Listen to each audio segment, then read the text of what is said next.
Who are you? What are you? These are simple questions. Problem is, most people don't know the answer. And I don't blame them. Because in society, we've been taught so much things. We've had so much information crammed into our head. We've had so much expectations placed on us. It's hard to tell. It's hard to tell who you are these days.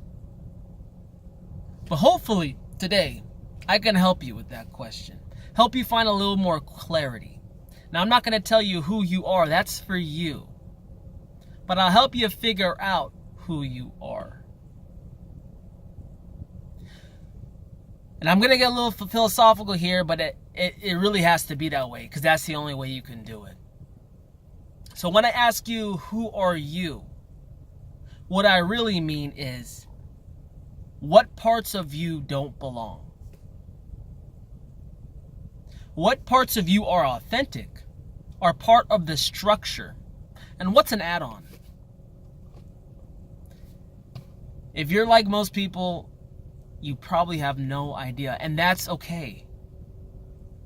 Because the majority of people don't do enough soul searching to understand what is meant by that. To make it easier, you're not your car, you drive. You're not your job. You're not your family role. You're not the amount of money in your bank account.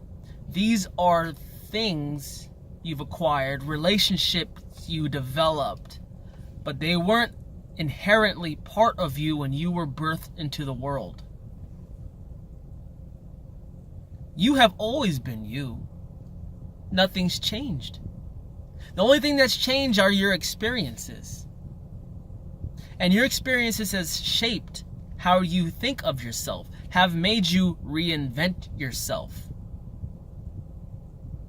But the more you tear yourself down, lose yourself to find yourself, the more you can come to understand that reinventing yourself's not possible.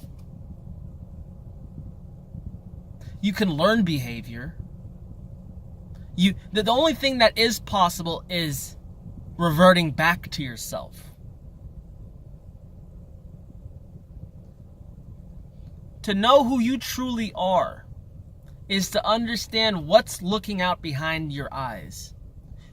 Who is the observer in you? It's not the eyes. The eyes just observe objects in your environment and send that data back to your brain.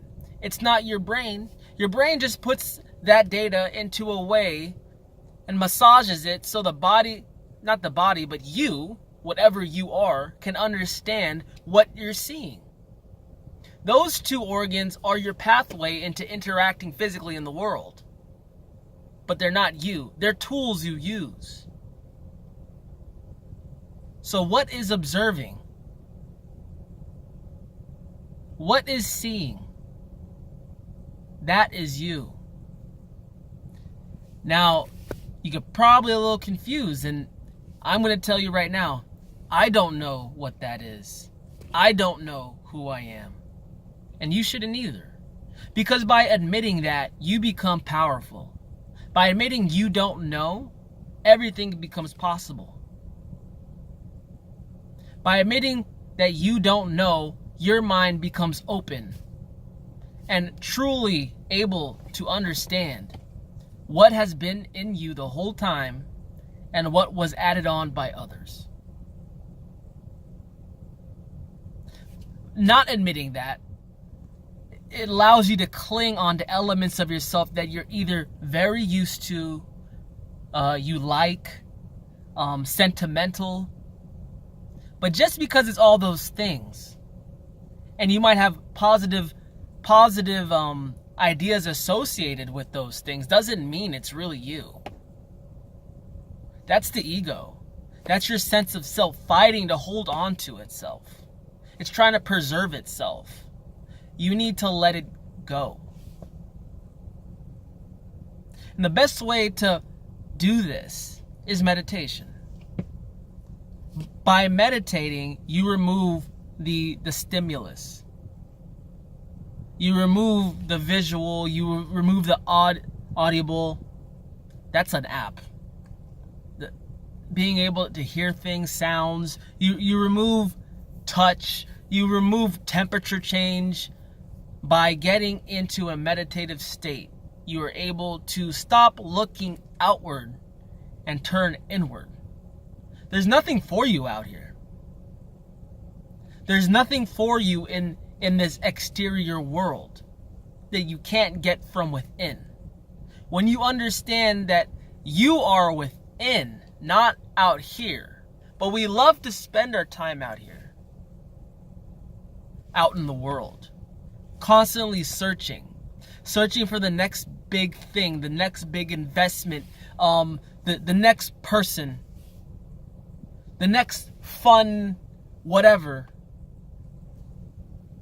But what you need is in here. Because when you look at what actually makes change out into the exterior world is all in here. So by focusing on the exterior, it's like seeing the symptoms but not noticing the cause of an illness. You don't go to a doctor because you say, "Doctor, I'm coughing." Coughing isn't a disease. Coughing is a symptom of a disease.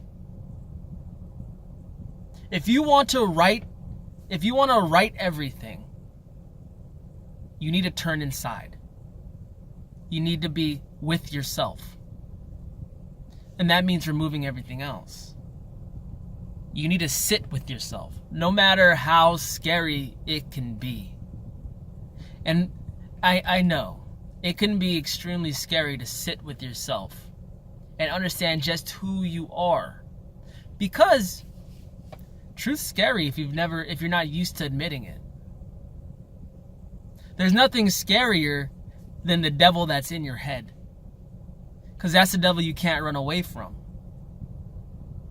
But you need to know that if it's there. You need to know exactly who you are, because without knowing who you are, you don't know where you're going, and you don't know what you want. And if you don't know what you want, what are you doing? You're wasting your time. You owe it to yourself to know who you are. I challenge you. Sit down for 10 minutes a day. Be quiet. Close your eyes. And get to know yourself. Because your whole entire life you've been getting to know other people, other things, how to do certain things. But that's like the baby learning the English language without knowing its name. It's out of sequence. Know your priorities. Know yourself, then know others. Because if you don't know yourself, you can be manipulated by others. You can be told that you're something that you're not. And then you wonder why you're unhappy. Why you have a void in your life that you can't fill. Gaping hole that no matter what you stuff it into, as much money and cars and things that you could stuff it into, you have a deep dissatisfaction. It's because you are acting like someone you're not. First thing is to admit that you might be someone else in another person's skin.